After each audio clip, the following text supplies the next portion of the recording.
जब एग्जाम का डर सताए और कुछ भी समझ ना आए तो एक ही बात दोहराएं कि हाँ मैं कर सकता हूँ, मैं कर सकता हूँ। तुम उस एग्जाम के डर से डर रहे हो जिससे तुम्हारी जिंदगी बदलने वाली है। तुम उस एग्जाम के डर से डर रहे हो जिसको लेकर तुम्हारे अपनों को तुमसे बहुत उम्मीदें हैं।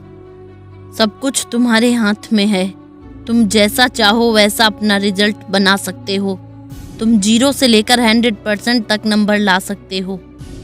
ऐसा नहीं है कि तुम्हारे पास बिल्कुल भी समय नहीं है। तुम्हारे पास समय है, सपने हैं और तुम में इतना सामर्थ्य भी है कि तुम अपनी मनपसंद मार्कशीट तैयार कर सकते हो। सोचो कि तुम एक एग्जामिनर हो जिसके पास 2 कॉपियां हैं चेक करने के लिए, और तुम एक ऐसे एग्जामिनर हो कि तुम्हारे हाथ में कॉपी आते ही तुम उस स्टूडेंट का कितना समय कहाँ पर वेस्ट और इन्वेस्ट हुआ है ये समझ जाते हो।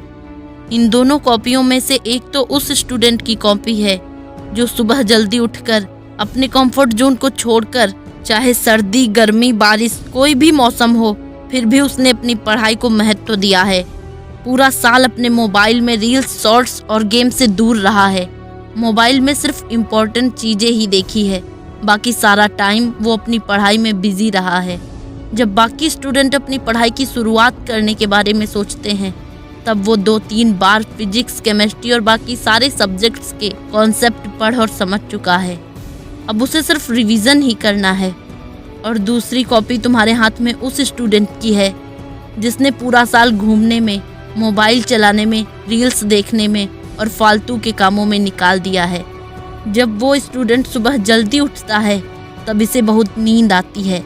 जब वो डेली टारगेट बनाकर पढ़ता है तब ये अपनी पढ़ाई को कल पर टालता है। जब वो अपनी फिजिक्स के टफ से टफ क्वेश्चन को सॉल्व करता है तब ये गेम खेल रहा होता है। जब वो अपने माता पिता के बलिदानों, संघर्षों को याद कर मोटिवेट होकर पढ़ने बैठता है तब ये पढ़ाई से, एग्ज़ाम से डर रहा होता है। जब वो मोबाइल से दूर रहने का, सोशल मीडिया का व्रत पूरा करता है तब ये 2 मिनट बोलकर 2 घंटे अपने मोबाइल में बर्बाद कर देता है। जब वो एग्ज़ाम टाइम में रिवीजन कर रहा होता है तब ये पास होने के लिए टिप्स ढूंढता है और अपनी पढ़ाई स्टार्ट करता है। जब वो एग्ज़ाम को पास आता देख खुश होता है तब ये एग्ज़ाम पास है के डर से डर रहा होता है। जब वो पूरे दिल से खुश होकर अपने भविष्य को सुनहरा बनाने के लिए खुशी से एक एक वर्ड लिखता है तब ये डरते डरते सोचता है कि अब क्या लिखूं। अब मैं नहीं बताऊंगी कि रिजल्ट वाले दिन कौन क्या कर रहा होगा, लेकिन तुम तो एक एग्जामिनर हो, तो अब तुम बताओ तुम किस स्टूडेंट को पास करोगे और किसको फेल करोगे। उसे जो सब कुछ भूल गया अपनी पढ़ाई के आगे, या फिर उसे जिसे सब कुछ याद रहा सिवाय पढ़ाई के। तुम उसे ही पास करोगे जिसने अपनी पढ़ाई को महत्व दिया है। क्यों? क्योंकि तुम उस पर दया नहीं कर रहे। उसने इतनी मेहनत ही की है, वो सफलता डिजर्व करता है। ठीक इसी प्रकार जब एग्जामिनर के हाथ में तुम्हारी कॉपी आती है तो उस कॉपी में लिखा गया एक एक वर्ड ये चीख चीख कर कहता है कि तुमने कितनी पढ़ाई की है, कितना एफर्ट डाला है।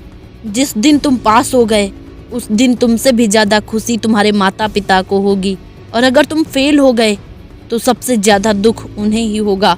तुम्हारा तो सिर्फ 1 साल बर्बाद हुआ है, उनकी तो खून पसीने की कमाई मिट्टी में मिला दी है तुमने। ऐसा नहीं है कि तुम पढ़ नहीं सकते थे, तुम पढ़ सकते थे, लेकिन तुमने पढ़ा नहीं, अपना 100% नहीं दिया।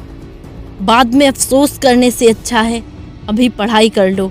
अभी देर नहीं हुई है, तुम्हारे हाथ में अभी भी सब कुछ है। तुम अभी से इतनी मेहनत करो कि एग्जामिनर तुम्हारी कॉपी पर एक जगह भी निगेटिव मार्क लगाने से पहले 100 बार सोचे। और मैं बस इतना कहना चाहती हूँ कि ऐसी करो इस बार एग्जाम की तैयारी कि रिजल्ट देखते ही हिल जाए दुनिया सारी।